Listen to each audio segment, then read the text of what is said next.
Hello mga kachiki day chikidong. Hello mga kachiki ko. Nandito po tayo sa park do at susunduin natin ang ating isang kaibigan na naghihintay na siya dito sa park at nauna na siya sa amin dumating. At ayan, nandito na tayo. Nandito na siya pero hindi po niya kami napansin nga nandito na, nakarating na kami dito sa park at nandyan lang kami sa talikuran niya. Kaya ayan na. Tatawagin na siya. Napapansin na po niya ako at lalapit na siya sa akin. At hindi niya alam nandito na ako sa talikuran niya. Kaya ayan na siya. Puntahan na po natin siya at ayan. At tayo ay makaalis na at pupunta na tayo sa Positano Restaurant. Sabi ko sa kanya at mag-hi muna siya at mag-great. Kaya nag-hi siya at sabi niya, happy birthday. Ang sabi ko ay belated na po. Wala na po birthday at belated na po yan. Sabi niya ay hindi pa, mayroon pa pong isa. Kaya sabi ko ay oo nga pala, no. So ayan na nga po ay nakatingin kami sa mga bulaklak na manghang-mangha kami sa bulaklak na kulay yellow na nahalo dyan sa mga puno na kahoy na kulay green. Pero blossom po yan. Sa summer po lang siya mamulaklak itong punong kahoy na yan. Hindi siya pink na pagka-blossom. Ano siya, yellow na blossom. At iyan ang ganda-ganda po kasi napakadami po talagang bulaklak dyan sa banda ng uluhan ko. Kaya tumingala ako. Kasi manghang-mangha ako. Ayan, nakitang-kita po niyo yung mga bulaklak niyan na kulay yellow. Napakadami po yan. Ayan o. Ayan, napakadami. At saka maganda po tingnan kasi yellow gray. Pero yung isang puno talaga ay bulak talaga siya. Yellow lang. Yung iba dyan ay ibang puno na rin yan. Yung nakikita niyo.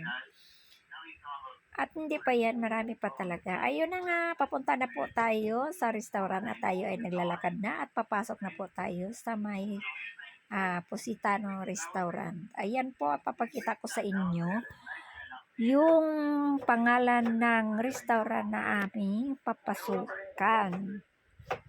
Yan. At bilib na bilib po ako dito sa restaurant nito kasi napalagitnaan din siya ng mga punong kahoy. Ayan mga chiki, nandito na po tayo sa loob ng restaurant at ayan, kumain na po kami. At ayan, nakakain na po kami ng lunch. Ayan, nagla-lunch na po kami. At ang mga tao ay gutom na gutom kaya subo. At saka nagmamadali po kami kumain kasi po ay hanggang 2 o'clock PM lang po ang restaurant na to. Kaya binibilisan po namin kumain at ako nga ay subo ng subo at kain ako ng kain kasi para madali nga matatapos kasi po mag-aalauna na po kasi yan. Kaya kailangan matatapos na kami bago mag 2:00 ng hapon. Kasi hanggang 2:00 ng hapon lang po ang open itong restaurant, Positano Restaurant. Kaya, at ako ay kain ng kain, pati yung aking mga kasama kain ng kain. Habang po kami ay nagkwentuhan, ay subo naman at kumakain. Kasi ayun na nga po, kailangan po namin na makaalis na rin dyan sa restaurant.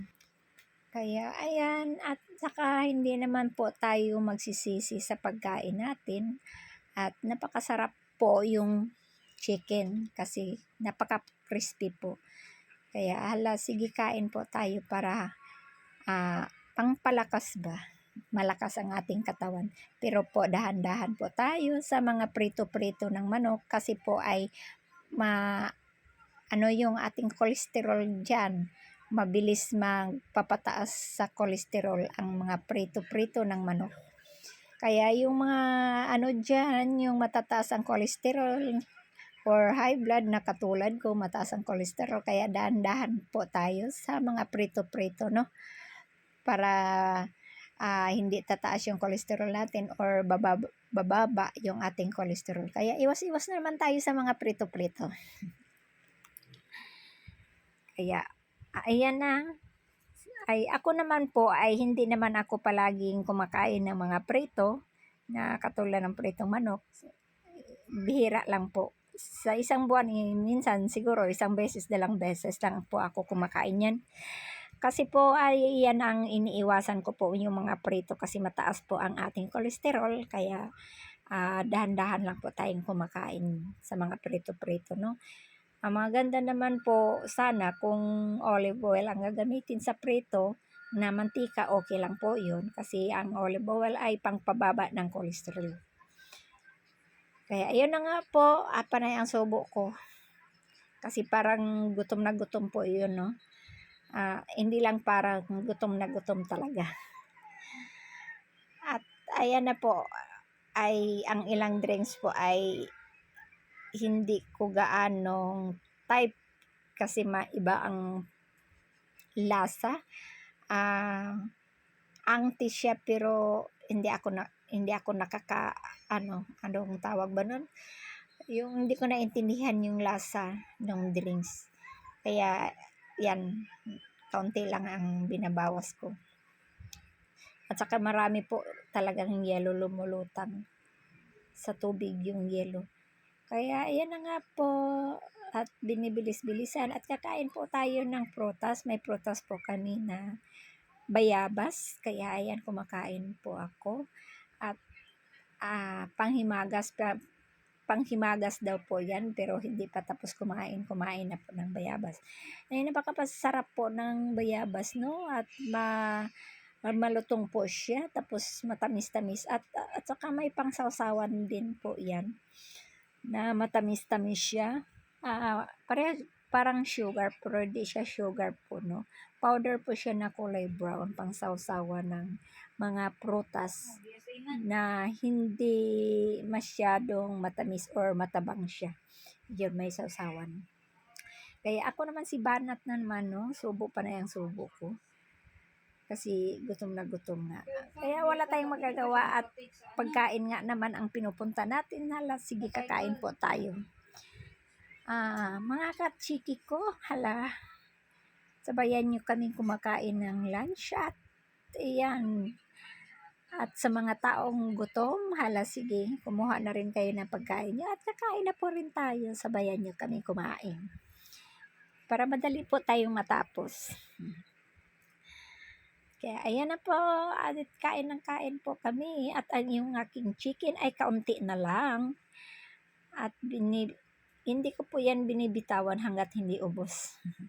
Hindi, sa totoo lang po, hindi po talaga ako nauubos yan. Lalo na sa mga bandang mga balat kasi po, mamantika po kasi. Kaya dahan-dahan po tayo. At iyan na nga, malapit na po kami matatapos na nga kumain. At ayun na, at ayan, tatayo na tayo dyan. At kailangan na nating pupunta sa counter at mababayad na po tayo para makalabas na po tayo. At makabalik tayo doon sa park.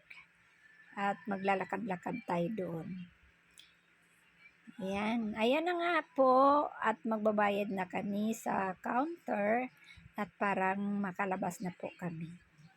Ayan, ang binabayaran na lang po namin dyan ay kaunti lang naman. Sa mahalagang 1,300 ang binabayaran namin. Iyan ang pagkain namin ay 4 lang kami kumain.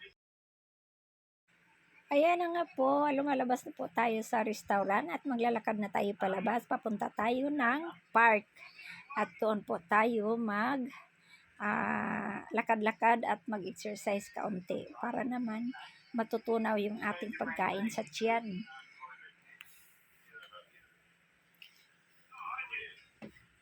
At yan na po ay nagtitingin-tingin po ako dyan sa restaurant na yan kasi maganda po ang restaurant na yan at pinaikutan po siya ng mga punong kahoy.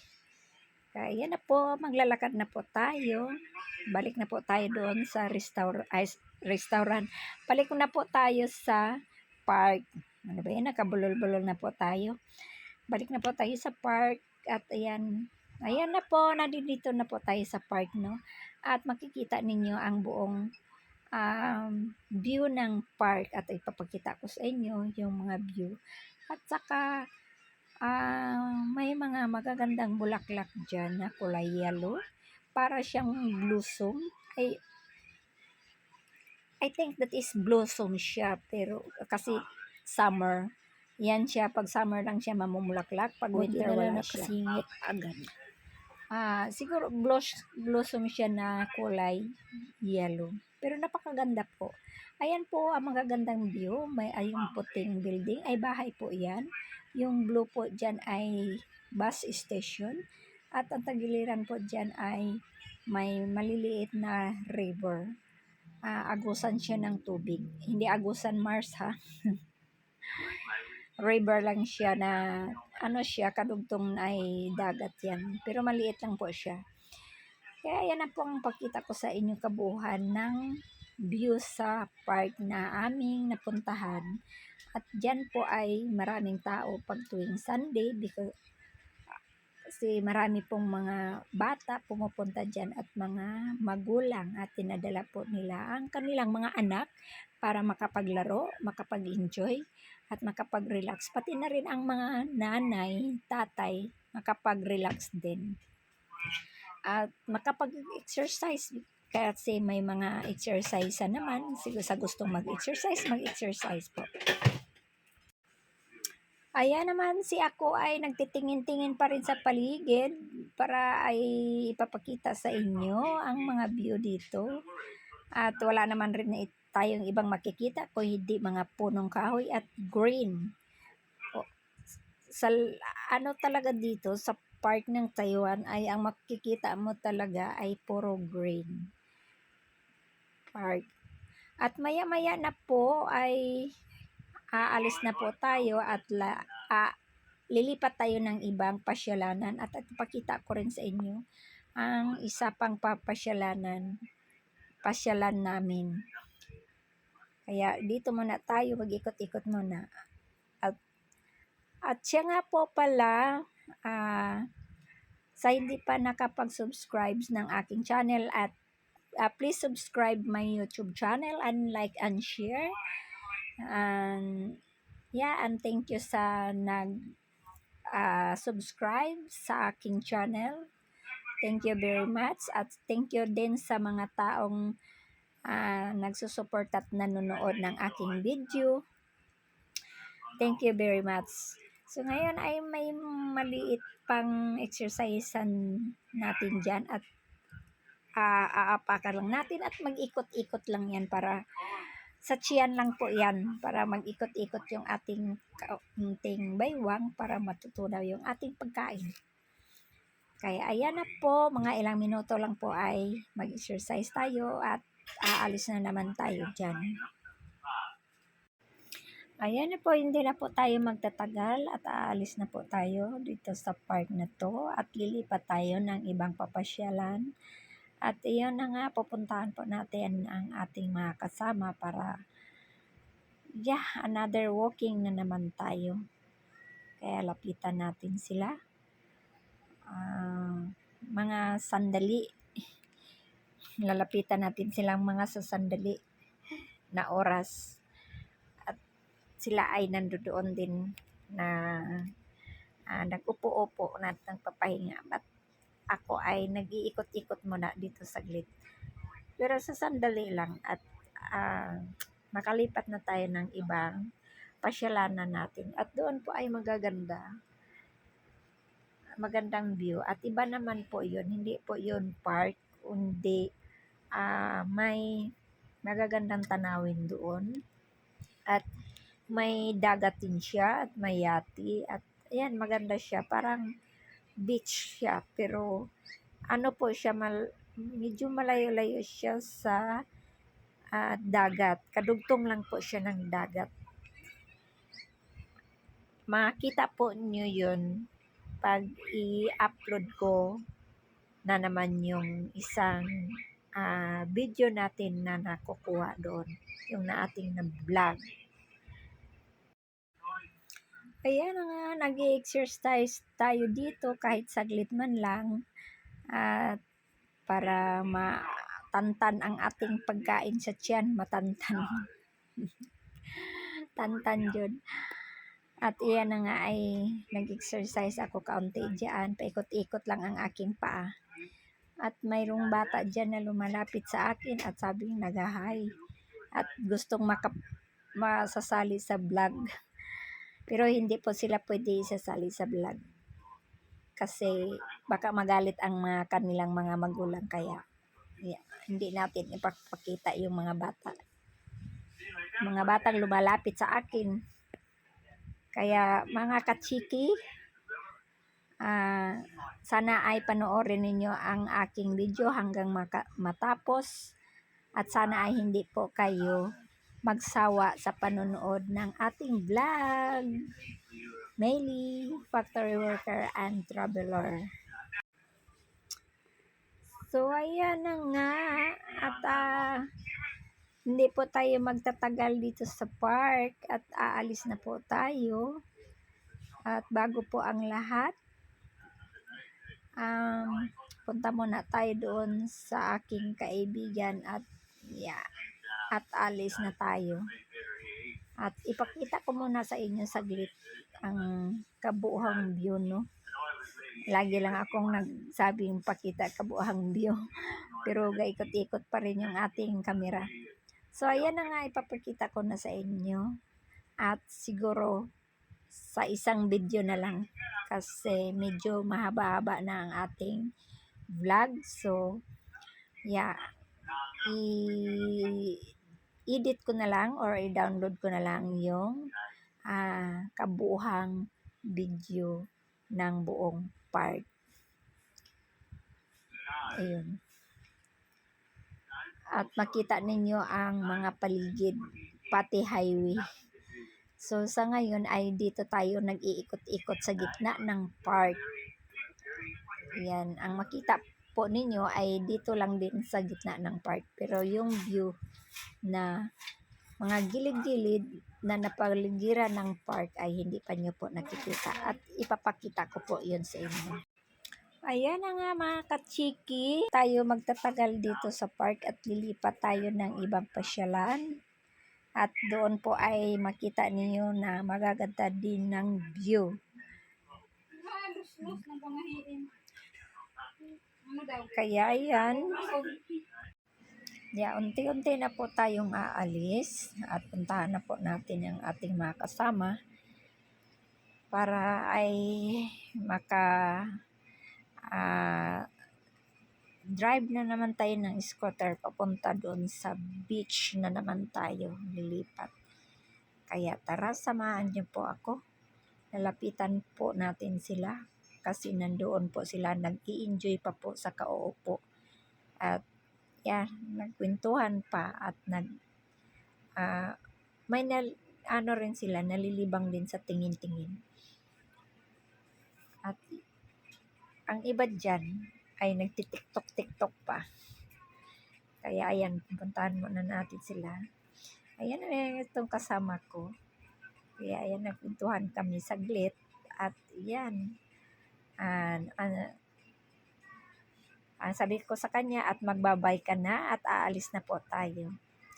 And bye-bye and thank you for watching my YouTube channel and please subscribe. Melly Cheng, Melly Factory Worker and Traveler. And God bless you all and see you next video. Ay sana po ay panoorin ninyo ang aking video lahat hanggang matapos. Bye! God bless you all and thank you very much. Bye!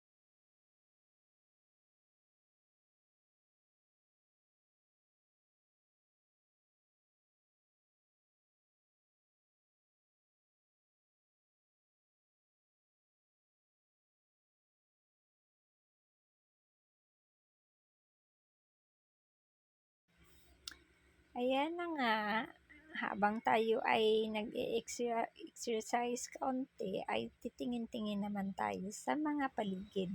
At marami po tayong makikita at mga bata na naglalaro at nang tuwang-tuwa at masaya ang mga bata nakapaglaro sa park. Kasi po marami pong mga bata at maraming mga palaruan ng para sa mga bata.